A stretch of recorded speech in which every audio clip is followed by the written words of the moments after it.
Sasser from the American Folk Music School and Museum. And I want to give you just a little bit of information about the museum here. We are a nonprofit 5013C, and what we do is with the museum is I am trying to save our musical heritage one instrument at a time. So I want to show you a couple of them here. The first one here is Junior Davis. He made this out of a bedpost. Listen to this. Well, it's not tuned, but anyway, all of these little staples here, those are made out of staples. And probably one of the reasons it doesn't sound very good is look at this, they're crooked and they're not spaced right. Well, he's normally a violin maker, and he made this and he asked his dad what he thought about it, and his dad says, well, you know that pig right here that got stuck in the fence? It squeals just like that. So Junior only made 30 of them, and then he went back to making his violins. Now this one here, the lady I got it from is up in New York, and she bought this when she was younger, and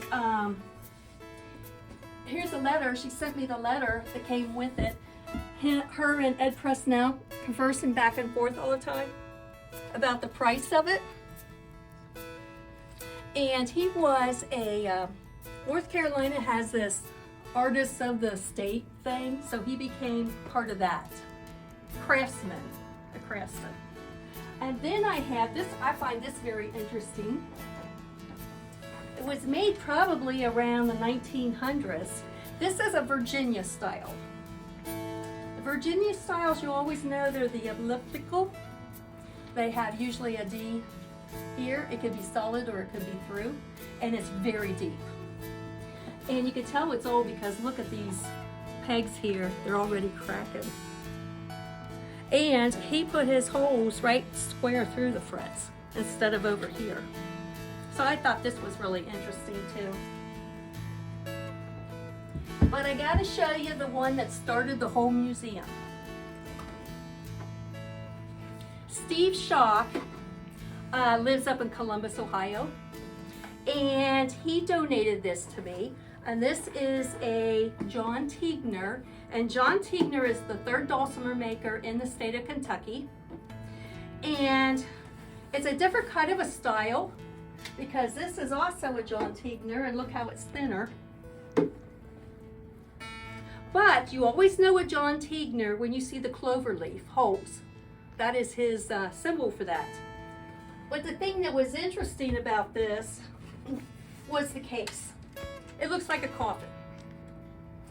Well, the lady that owned, the original owner of this, was a little girl when she got this. So her father, it didn't come with a case or anything, and her father built her this coffin looking case, and he lined it with material and everything so she could put her baby away for the night. This is a Homer Ledford. The nice thing about this is on loan from Missy Struthers.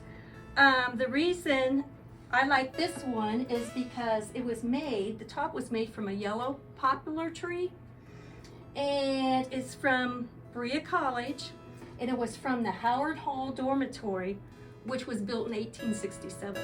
So when they tore it down, Homer Ledford took all the wood, made this dulcimer out of it. So not only is it a nice dulcimer because of him, but it's got the history because of the school. One of my students, I've been telling them all about the dulcimers up at Smithsonian Institute. And so she decided to go up there in April to take a look at dulcimers.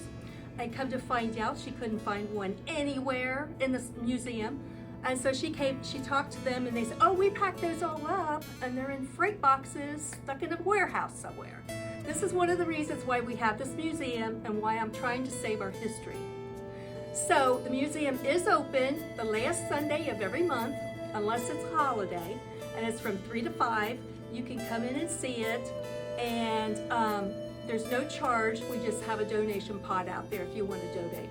But you need to come and see all these dulcimers and relive your history. Thank you. Boy, this place is really cool, and I've always thought there should be some sort of a National Mountain Dulcimer Museum. I've seen the Museum of Appalachia that has the local regional mountain dulcimers, and I've seen or heard of other locations that have maybe one or two. But this is the most stunning collection of mountain dulcimers I have ever seen, with all of this great history, and Vickey has done an amazing job here. Y'all come over here and check this place out. It will blow your mind.